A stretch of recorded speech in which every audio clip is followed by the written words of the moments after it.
So I got to catch you up on this big election news that we mentioned here off the top of the show. Just hours ago, we learned Minnesota Democratic Congressman Dean Phillips officially launched his presidential campaign. That's right. In a clip posted about 9 hours ago, Phillips confirmed to CBS News that he is going to challenge President Biden for the Democratic nomination. Are you running for president? I am. I have to. I think President Biden has done a spectacular job for our country, but it's not about the past. This is an election about the future. This morning, Phillips is in New Hampshire, just hours away from making his bid official. So let's check in with our political reporter, John Croman. He's outside of the New Hampshire State House right now.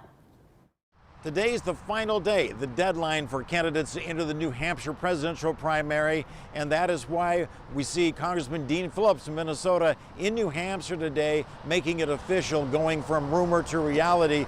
You may recall that Phillips has long said that he didn't think President Biden should be the Democratic candidate in 2024. As recently as August, he was saying he was hoping other big-name Democrats, people more well-known than Dean Phillips, would jump into the race, jump into the Democratic primary. But so far, that has not happened. So it looks like Dean Phillips is going to be here today. He's already told the network, he's made it clear that this announcement that he's having at Concord of the State House today is going to be a run for president. And he's also on the calendar for the Secretary of State of New Hampshire to register at around 10 o'clock local time or 9 o'clock Minnesota time. So after that, he will make a formal speech and we'll bring all that action to you along on the KARE 11 News throughout the day. From New Hampshire, John Croman, KARE 11 News. All right, John, thank you. And Representative Dean Phillips faces an uphill challenge here. He may see an opening in New Hampshire where Biden won't appear on the ballot. That's because of a dispute between the National Party and the state about the primary schedule.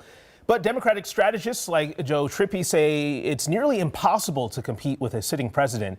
He's a veteran of 10 presidential campaigns, including Ted Kennedy's run against incumbent Jimmy Carter back in 1980.